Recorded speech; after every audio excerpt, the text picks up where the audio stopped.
नमस्कार, मी माधुरी वैद्य.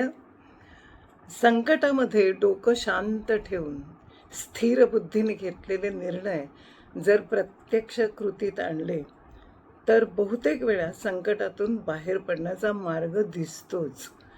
पण सुस्थितीत असताना अहंकारामुळे जर अयोग्य निर्णय घेऊन कृती केली तर काय घडतं हे अमेरिकेच्या बाबतीत आता आपल्याला दिसतंय. अमेरिकेला वाटलं होतं की इराणवर हल्ला केला आणि त्यांचे जर महत्त्वाचे व्यक्ती त्यामध्ये मारले गेले तर इराण लगेचच शरण येईल आणि युद्ध फार काळ होणार नाही. पण आता 21 दिवस होऊन गेले, युद्ध थांबण्याचं नाव नाही. इस्रायल, इराण आणि त्याचप्रमाणे गल्फ कंट्रीजमध्ये हे युद्ध होत आहे आणि त्यामुळे त्या तिघांचंही अतोनात नुकसान होतं आहे. परवा तर इस्रायलने इराणच्या रिफायनरीजवर हल्ले केले आणि त्याचं प्रत्युत्तर म्हणून इराणने सुद्धा इस्रायलच्या ऑइल रिफायनरीवर, त्याप्रमाणे गल्फ कंट्रीजच्या ऑइल रिफायनरीजवर सुद्धा हल्ले केले. हे युद्ध जर असं सुरू राहिलं तर या 3 देशांनाच काय, अमेरिकेलाच काय, पण सर्व जगालाही त्याचं नुकसान होणार आहे. जगाची अर्थव्यवस्था ही बदलणार आहे. त्याचप्रमाणे पर्यावरण. आत्ताच कुठे आपण कोरोनाच्या महामारीतून सावरतोय. ग्लोबल वॉर्मिंग तर आहेच आणि आता या केमिकल युद्धामुळे पर्यावरणाचा ऱ्हास होणार आहे, रोगराई वाढणार आहे आणि रोगराईवर जर औषध पाणी करायचं म्हटलं तर ऑइल रिफायनरीज, गॅस रिफायनरीजला धक्का बसल्यामुळे आता औषधंही तयार होणं मुश्किल आहे, खतांची गोष्ट सोडून द्या. त्यामुळे अमेरिकेने साध्य काय केलं? 3ही महत्त्वाचे व्यक्ती मारले गेल्यावर इराण मात्र अजून प्रखरपणे युद्ध लढतोच आहे. अमेरिकेचे कतारमधलं रडार हे उद्ध्वस्त झालं, त्याचप्रमाणे त्यांचं फायर कंट्रोल रडारही उद्ध्वस्त झालं. तेल अवीव आणि इतर जगाची अर्थव्यवस्था ही बदलणार आहे. त्याचप्रमाणे पर्यावरण. आत्ताच कुठे आपण कोरोनाच्या महामारीतून सावरतोय. ग्लोबल वॉर्मिंग तर आहेच आणि आता या केमिकल युद्धामुळे पर्यावरणाचा ऱ्हास होणार आहे, रोगराई वाढणार आहे आणि रोगराईवर जर औषध पाणी करायचं म्हटलं तर ऑइल रिफायनरीज, गॅस रिफायनरीजला धक्का बसल्यामुळे आता औषधंही तयार होणं मुश्किल आहे, खतांची गोष्ट सोडून द्या. त्यामुळे अमेरिकेने साध्य काय केलं? 3ही महत्त्वाचे व्यक्ती मारले गेल्यावर इराण मात्र अजून प्रखरपणे युद्ध लढतोच आहे. अमेरिकेचे कतारमधलं रडार हे उद्ध्वस्त झालं, त्याचप्रमाणे त्यांचं फायर कंट्रोल रडारही उद्ध्वस्त झालं. तेल अवीव आणि इतर जी मोठी मोठी ठिकाणं आहेत इस्रायलमधली, त्यांचंसुद्धा अतोनात नुकसान होतं आहे.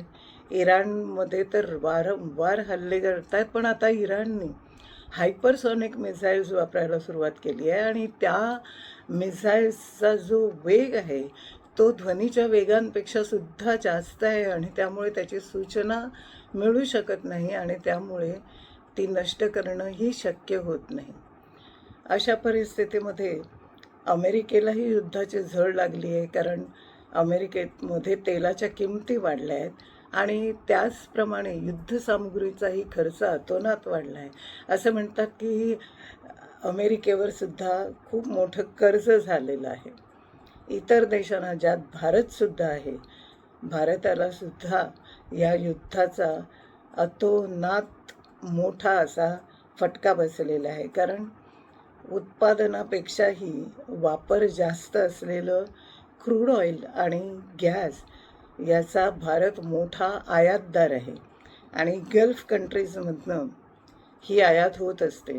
आता हॉर्मुझ बंदर जे आहे ते इराणने बंद केल्यामुळे, म्हणजे शत्रू राष्ट्रांना आणि शत्रू राष्ट्रांच्या मित्र राष्ट्रांसाठी ते बंद झाल्यामुळे अमेरिका त्या ठिकाणी जोरदार हल्ले करत असते. आणि म्हणूनच सौदी अरेबियाकडनं आपण जे 50% तेल आणि 60% गॅस घेत असतो विकत, ती जहाजं यामुळे मध्यंतरीच्या काळामध्ये थांबलेली होती आणि नुकतीच ती सुखरूपपणे भारतामध्ये त्यातली 4 जहाजं आलेली आहेत.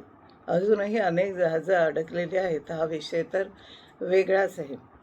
ही 4 जहाजं आहेत ती आहेत शिवालिक, जे LPG गॅस घेऊन आलेलं आहे, आणि त्याचप्रमाणे शेनलाँग तेलवाहू जहाज, महानंदा आणि जगलाडली ही 4ही जहाजं आता सुखरूपपणे भारतात आलेली आहेत.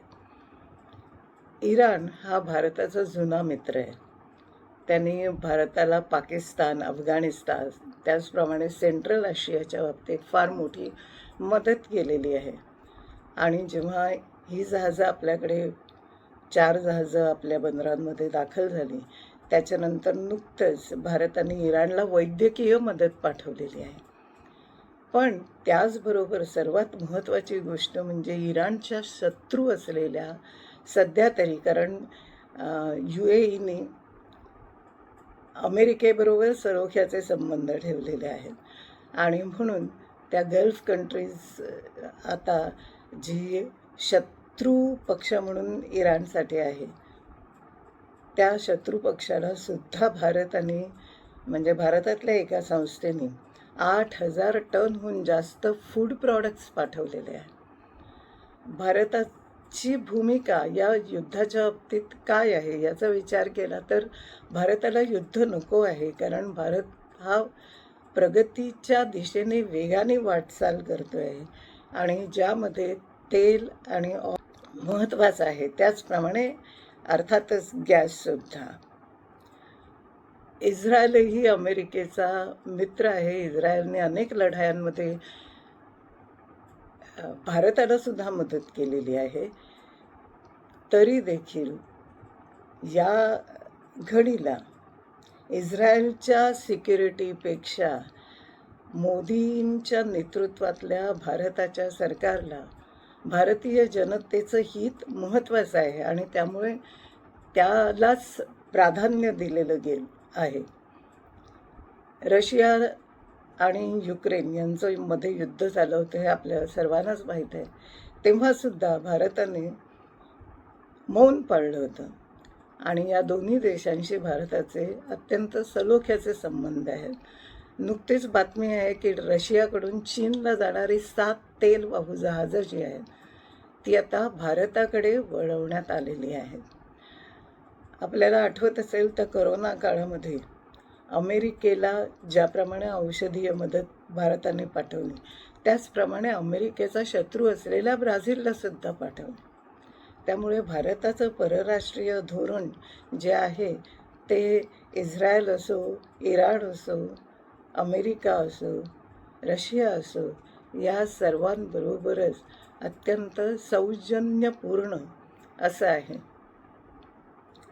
अमेरिकेने मध्यंतर हार्मुझ समुद्रधुनी ही शत्रुपक्षांसाठी बंद झाली, तेव्हा रशिया, चीन, त्याचप्रमाणे जपान,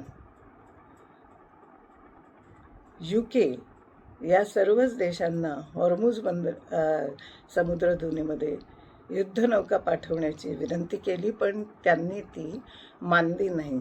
नाटोलाही युद्ध मान्य नाही आणि त्याचमुळे हे युद्ध थांबण्याचं आता चिन्ह दिसत नाही आहे.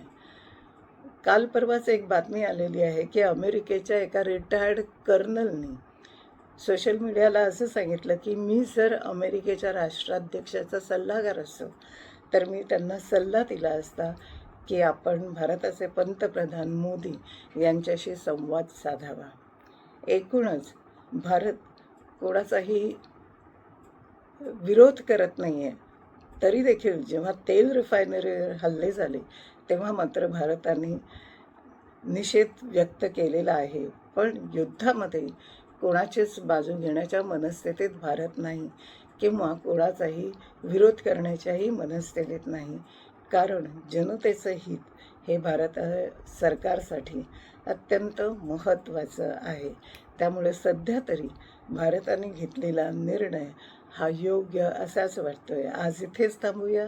पुन्हा भेटूया. व्हिडिओ आवडला तर लाईक करा, शेअर करा, सबस्क्राईब करायला विसरू नका. धन्यवाद.